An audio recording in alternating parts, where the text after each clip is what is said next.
Okay, so this is our little tutorial on the Osmosis Worksheet. So you'll open this up and you'll see a bunch of beakers. Now I want you to know that these circles in the center of the beakers, those are our model cells.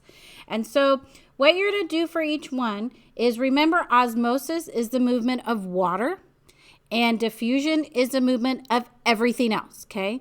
So water only gets its special definition of osmosis. So what you're going to do for each one, it said below are animal cells placed in beakers of various concentrations. The first thing you'll do is state if the water goes in or out of the cell. Okay, this is all passive transport. So you're going to take the highest concentration of water is where it's going to flow out of. So for this first one, I said that it's going to flow out of the cell because inside the cell it's at 90% water and outside it's at 85%. So it's higher inside the cell, so it's going to flow out. So I put out in. Then you're going to fill in any missing percentages, water or solute, which I do not have here. So everything is filled out. So step 2 is not needed here on the first page. The third thing you'll do is identify the type of solution. Is it isotonic, hypotonic, or hypertonic? Okay, what they are talking about is not inside the cell, but inside the beaker. It's the solution. So isotonic means that the solute is equal outside the cell and inside the cell. Hypotonic means that the solute concentration is lower than the solute concentration inside the cell. And hypertonic means that the solute concentration is higher outside the cell than inside the cell. So this one is what I would call a hypertonic because it's 15% outside and 10 on the inside. So it's hyper, it's very excited, has a lot of stuff. So it is a hypertonic solution. Let me do number 2 here for you as well, and then you can finish the rest. So the first step is the water going to go in the cell or out of the cell? Well, it's going to go into the cell because it's 90% water on the outside. So it's going to go in.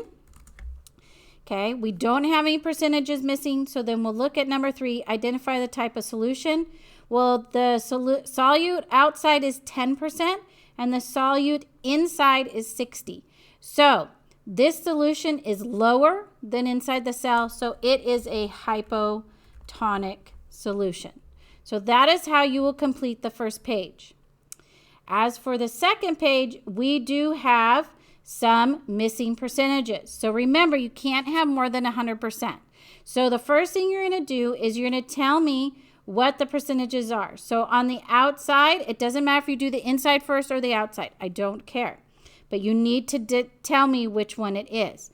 So here I have 20% solute on the outside, so I have to have 80% water. On the inside, I have 10% solute, so I have to have 90% of water inside. Then I will determine, does it go into the cell, water go into the cell or out? It is going to go out because 90% water is on the inside. So it'll go out. And then is the solution hypertonic, hypotonic, or isotonic? This one is hypertonic because the solute is higher outside the cell, okay? This one here, the percentage on the outside would be 70, and the percentage on the inside would be 60. The water would flow into the cell because it's 70% outside, 60 on the inside. And then it is a hypotonic solution. It's lower on the outside than on the inside. So it's low, it doesn't have more, it's not so hyper, so it is hypotonic. If you have any more questions or issues completing this worksheet, please let me know.